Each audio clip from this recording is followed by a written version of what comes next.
We're back at it again today, boys. We're coming to you from the hot tub. Hey everybody, how's it going? Haven't made very many non-stream videos lately because, well, there hasn't been a lot going on.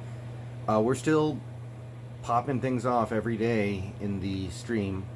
If you haven't stopped by yet, tomorrow's a good first day to do so, but yeah, so it's July 1st as of this recording, late July 1st, and I wanted to go ahead and do a video today because we got the news yesterday that the preseason for this year has been shortened by 2 games, so that has pushed back the start of the season even further. We already knew there wasn't going to be a Hall of Fame game. We knew that several weeks ago. So basically, we are, assuming nothing else gets canceled, still a good 8 weeks, maybe 7.5 weeks from preseason football. I am not overly optimistic about anything starting on time, or maybe even starting at all, but as of right now, what we have is a season that is projected to start in about, I'd estimate, 7.5 weeks. If you say the start of the preseason is the start of the season. So, time's starting to run out on this off season, and I wanted to kind of make this video because another thing happened yesterday that I think is very pertinent to the Seahawks team. Kansas City Chief defensive lineman Chris Jones has officially said that he will be holding out until he gets a long-term contract that pays him what he thinks he is worth, which is north of $20 million a year. So with the Chiefs needing to pay guys like Pat Mahomes, Mitchell Schwartz, also having guys like Frank Clark already on the payroll, and some of their other highly paid players, Tyreek Hill already got his extension, it seems unlikely they're going to be able to make something happen with that contract. So it has now become, in my opinion, overwhelmingly likely that Chris Jones will be traded before the start of this season, because if they go into the season without extending him, it sounds like he's ready to sit it out. They can't really extend him without mortgaging the future in a way that might make the organization uncomfortable in Kansas City. And I think that the odds of him being traded before the season started just went through the roof. So I'm sitting here, I'm looking at the landscape of the NFL right now and how the Seahawks could stand to benefit from it. I'm looking at the offseason we have had so far, which in my opinion has been very underwhelming and forgettable, and honestly feels like it's missing something. And I'm really starting to feel the urgency for John Schneider to be the GM that he is supposed to be. For years, they said John Schneider was one of the best GMs in the league, and for years they had a valid case. It was a valid argument to make that he was one of the best general managers in football. Lately, it's been more of a mixed bag. He has definitely brought home some winners. He has definitely made some mistakes, but he has definitely made some moves. He has definitely done some things that have surprised people, definitely swung for the fences a few times. And with less than 8 weeks before the proposed start of the season, as of now, it's time for John Schneider to be the GM that we think that he is, and that we now need him to be.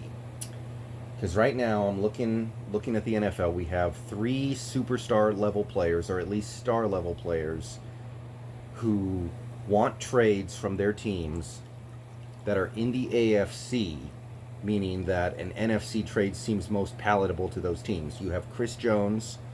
You, of course, have Jamal Adams, the safety from the Jets, who has already said that he would be open to a Seahawks trade. And then you have Yannick Nyagkoue from Jacksonville. He's still sitting there after all these months. Many months ago, he asked for a trade. Many months ago, he made it clear he wasn't happy in Jacksonville and wasn't really looking to play for the team anymore. So you've got 3 big-time trade targets out there. We have our draft picks for next year to use in those trades if need be. As far as I know, we have all of our picks next year. So we have Shaq Griffin on the final year of a rookie contract with some trade value, who can be used as a bargaining chip in these arrangements. I think Shaq Griffin for Chris Jones is a trade that could be built on. I think Shaq Griffin for Jamal Adams is a trade that could be built on. Maybe even for Yannick. There is a blockbuster trade to be made there.